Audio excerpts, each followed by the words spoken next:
a bit about hypothalamic-pituitary-adrenal axis. So we know that CRF, the corticotropin releasing factor, comes from the hypothalamus, wherein it regulates the ACTH secretion. The second major player here is AVP, and we talk about AVP very importantly as to how there is a cortisol ACTH axis.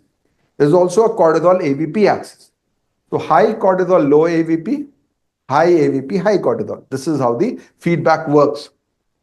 This ACTH is basically going to act on the MC2 receptor to produce cortisol. It doesn't have much effect as far as the aldosterone production is concerned. Now, CRF, as we discussed, is like many other hypothalamic peptides, produced as a pre-pro CRF like pre-pro AVP. And from there, you have got the CRF and connecting peptide, which is released. Cortisol, of course, will be suppressing the production of corticotropin releasing factor. It's produced by the paraventricular nucleus. How does CRF reach the adrenal producing cells, the ACTH producing cell? CRF reaches the ACTH producing cells. There are two origins. One is supraoptic origin and another is the paraventricular origin. The supraoptic origin they will reach via the portal hypophyseal pathway. Portal system, hypothalamic hypophyseal portal system, and the other one? They actually. So it's through the same pathway, but so it's the portal system. So that's a different thing altogether. So it's basically coming from the portal system is what I was looking at. Now CRF and AVP have got a good interaction. So supraoptic and paraventricular neuron, we know they are going to produce. This is how the posterior pituitary, the pituitary stalk, and everything we discussed when we discussed about AVP earlier. CRF is produced by the paraventricular neuron along with AVP, and they will come out here, and from there they will travel. So when I talk about AVP in the posterior pituitary, that's a different thing. It's the neuron which is producing there. But AVP here is being released at median eminence. And if you remember, I very clearly said that if you have a lesion only in pituitary, you will never have DI because you've got enough AVP being produced at the median eminence level. Now, CRF is basically going to act via the G protein coupled receptor. It acts largely via the cyclic AMP pathway to produce POMC, and from POMC, you've got the entire production. AVP, on the other hand, is acting via a different receptor. So remember AVP, we talked about there is a V2 receptor, there is a V1 receptor, there is a V1B or a V3 receptor. V2 receptor is the is basically the fluid resorption, the water resorption, aquaporant. The V1 receptor is vasoconstriction. V1B is the AVP effect on the cortisol pathway, on the ACTH pathway. So this links it. From that perspective, increases POMC. Angiotensin, ANP, they also have some effect, but that is not a predominant effect. Now, POMC, as I discussed, is a large peptide. It's a pro-opiomelanocortin. So I think the word itself will tell you what all it consists of. It has got MSH, which is a melanocortin releasing hormone, melanocyte stimulating hormone. Then it's got the ACTH, and then it has got the endorphin, which is going to be there. So it's got the opioid, it has got the mineralo, and also the adrenocortin part as well. So MSH is going to act on the MC4 receptor to control the appetite as well as the pigmentation. ACTH, we know MC2 receptor is going to control the cortisol secretion. Endorphins are going to act via the pain sensation. So why do you think you have this POMC, which is there from an evolutionary perspective? Why are you linking these three together? So if you are in stress, what do you want? More cortisol. You want more cortisol to fight. What else you want? Less pain. Less pain, sir. So that's why endorphin is there, and you want to eat more. Eat more. So, or eat less. Less. So what does that MSH do? Your hunger will be, if you are hungry, you start thinking of eating. You have to run away. You can't be, otherwise you'll be eaten by the prey, basically. So you have to be careful on that. So it will suppress your appetite in that regards. Now, in that perspective, what does other interaction which is there from that regards? If you have got deficiency of cortisol, what is going to happen to POMC? Cortisol deficiency, POMC will increase, sir. So what is going to happen to your Pigmentation will increase. pigmentation will increase, Appetite will increase. appetite will Suppress. decrease. Decrease. So a lot of patients who have adrenal insufficiency will talk about not feeling well, not feeling hungry, and pigmentation. Pigmentation. Now, what causes pigmentation in primary adrenal insufficiency? Is it ACTH or is it MSH? MSH. So both of them. So even ACTH also can cause pigmentation. So there is some overlap which is there. So this is also a similar receptor in that regards. And endorphin, of course, will be trying to subdue your pain from that perspective. Now, we talked about corticotropes. So corticotropes are ACTH secreting. They are regulated via a number of genes. So you have got, of course, the proximal genes like HESX, LHX3, LHX4, PITX1. Then PROP1 is the primary mediator which is going to control along with POMC. What is the importance of TPIT? Is isolated cortisol deficiency common? No, sir. Central. No. So the But it most can happen common in cause is TPIT or POMC Yes, defect, yeah. which of course will be a combined one. Now, if you have a problem with a POMC defect, what are the clinical manifestations?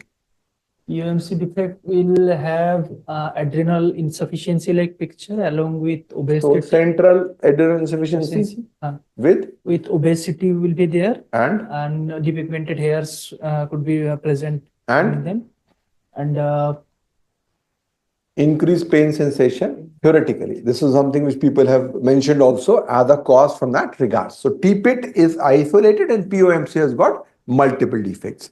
SF1 and DAX1, NR5A1 and NROB1 also will have an effect as far as the synthesis is concerned.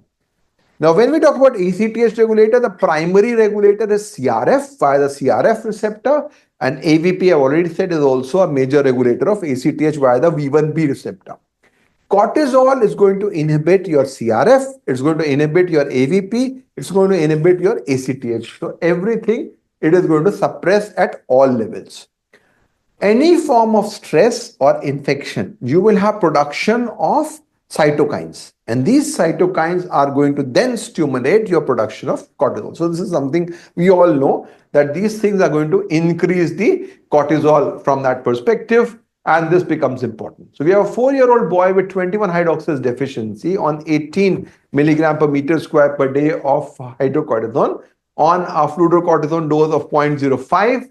Height is 96, weight is 18, 17 OHP is still high. So he's on a high dose of hydrocort. 17 OHP is still high. What do you think you need to do further? You want to increase the dose, adherence and everything is good. I want to see the height velocity of this child, whether he is gaining the height properly, and He is gaining very rapidly. so we need to. He has some sickness. He's not looking well also. So will you increase the hydrocortisone dose? So will not, because illness. No, he is not ill. He's not looking well overall. His condition is not well. Will not increase the. So what do dose you of think is hydrocortisone. going wrong here? Which dose is more or which dose is less?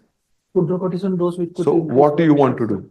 You will do a, PRA test to see the renal. so you will increase the hydrocortisone dose? No, you want to do a PRA, and this is what I was talking about. If you have low correction for a mineralocorticoid dose, you will have covert hypovolemia.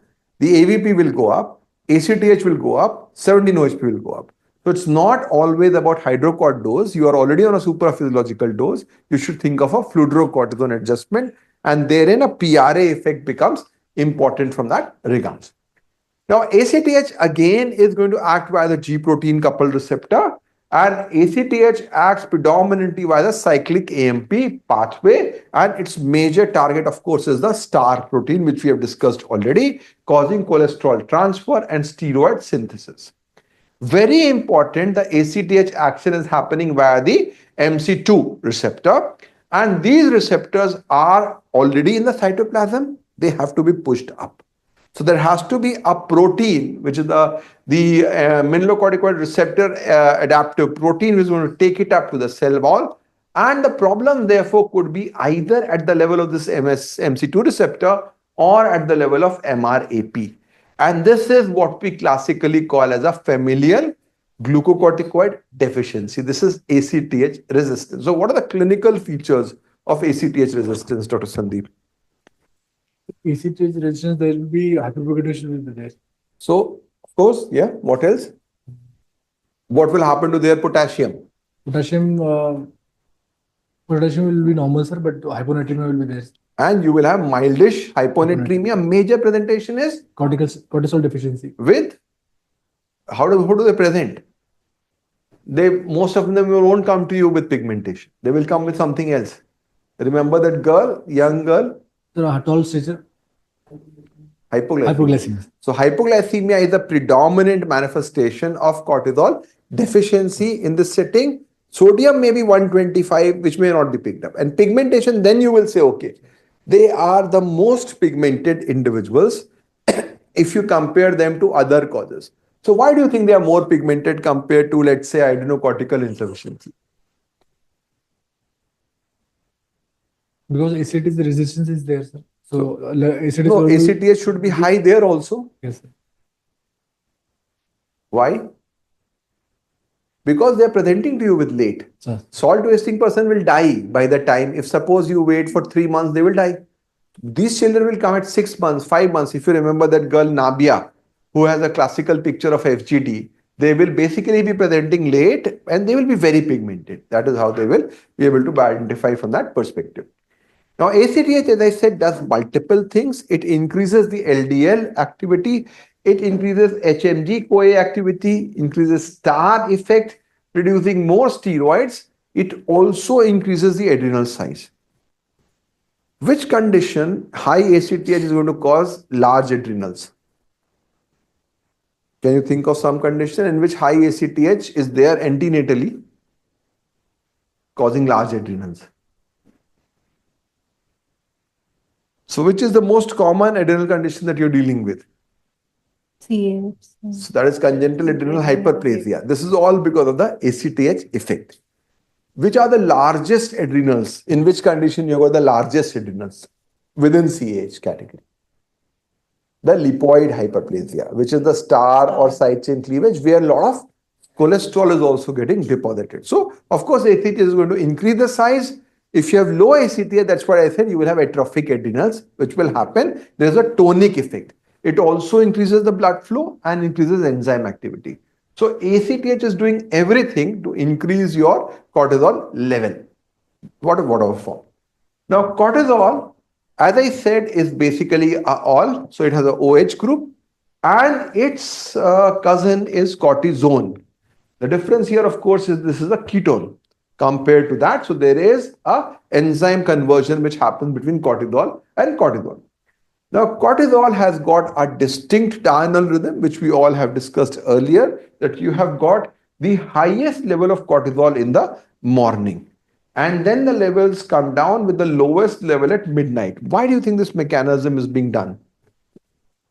Evolutionary, what is the significance of this? So if cortisol is high at night, this is a stress hormone, we can't sleep at night. So basically what you're trying to say is that mainly you need maximum work in the morning. This is how we have evolved. Now we have changed our lives as a different thing, but this is how we have evolved. This is the time when you should do the maximum work, that is between 6 to 10. And then maybe in the afternoon, at this point of time, your levels will become a bit low. And then at night, your levels will be very low. If you are awake at night, what is going to happen? So the cortisol will not be suppressed as it should be. It should be raised. So and if the cortisol is raised, what is going to happen? ACTH peak that. Let's put it this way. So if your cortisol is raised, which means POMC is also.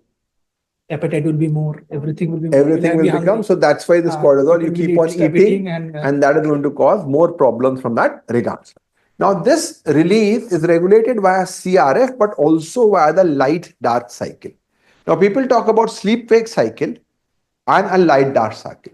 So light-dark cycle is a much more important phenomenon, and this has been studied predominantly in rodents, in which they do a reverse. So in the morning they will be in dark and in night they will have light, because rodents behave like that in most cases. And of course feeding cycle. If you continuously eat for some time, snacking, your cortisol will always be high. And of course adrenal regulates that. Very important thing just to remember is that this is not established in infants. So if you have an infant, do the cortisol at any point of time. We yesterday had that child who had been referred with a high cortisol and a high ACTH. If you say come in the morning, next day it's going to be difficult. You can take the sample right away because there is no rhythm in infants. And if somebody is time traveling, it may take 15 to 20 days to adjust from that perspective. The levels will increase, of course, with stress, fever or hemorrhage or hypoglycemia, and they will decrease with high sugars, steroids and cyproheptadine also. So where do we use cyproheptadine, or where is cyproheptadine used? appetite stimulant. So that can cause a lot of problems in there. So this is something we have to be cautious about. The levels may decrease in that perspective. So Dr. Sandeep, we have a 14-month-old girl with failure to thrive. Weight is 7 kg. Height is 69 centimeters. Sodium potassium is normal. Thyroid is normal. Cortisol is on the lower side. How do you interpret this? She has crossed infancy, so this level are significantly low, sir. Okay. But what I will tell you that single low cortisol in the absence of hyponatremia, hypoglycemia, pigmentation, ACTH more than 300 has not much significance. Yes. So you have to be cautious. Don't go by single cortisol. Do a repeat levels subsequently on follow-up.